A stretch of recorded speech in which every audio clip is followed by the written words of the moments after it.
Em meio a todos os debates, os detalhes da chamada PEC da transição ainda não são conhecidos, mas a proposta da equipe de Lula já causa polêmica entre políticos e economistas. Paulo Edson Fiori. As reações à chamada PEC da transição vieram de todos os lados. Em uma rede social, o vice-presidente e senador eleito, Hamilton Mourão, afirmou que a equipe do futuro governo Lula negocia com o Congresso um rombo de 200 bilhões de reais nas contas públicas e que o petista não tem compromisso com equilíbrio fiscal. Para Mourão, o resultado disso serão aumento da dívida, inflação e desvalorização do real. O vice de Bolsonaro conclui com um questionamento: onde estão os críticos? E uma das críticas partiu justamente de um importante aliado do PT.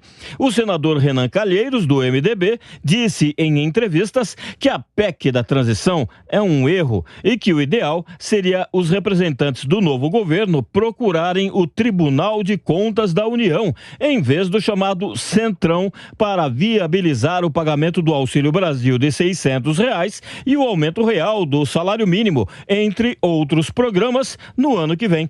Renan é opositor do presidente da Câmara, Arthur Lira, que já se mostrou disposto a negociar.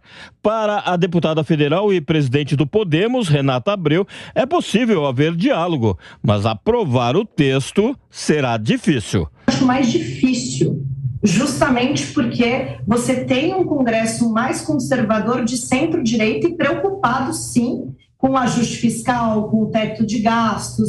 Então, vai ser necessário também, por parte do governo, uma análise muito criteriosa do orçamento, porque qualquer política de aumento de gastos, se não tiver vinculada a uma lição uma lição de casa, de ver os gastos públicos e a receita que se tem, você vai ter um prejuízo para o próprio governo no longo prazo.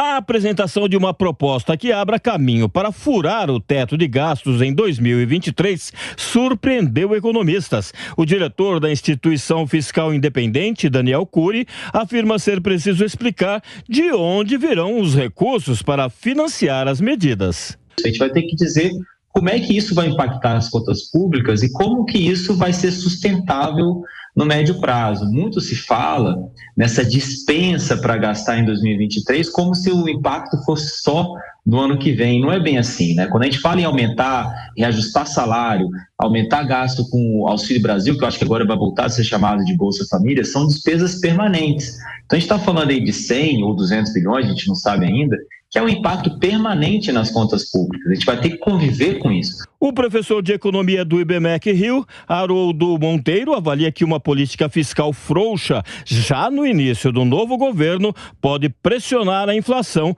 e o tiro sair pela culatra. Se as commodities não tiverem um bom mercado agronegócio, mas se a gente não tiver uma arrecadação fiscal realmente parruda, digamos assim, para suportar esses estouros aí, o mercado pode entender isso como um sinal de fraqueza e o mercado cobra, né?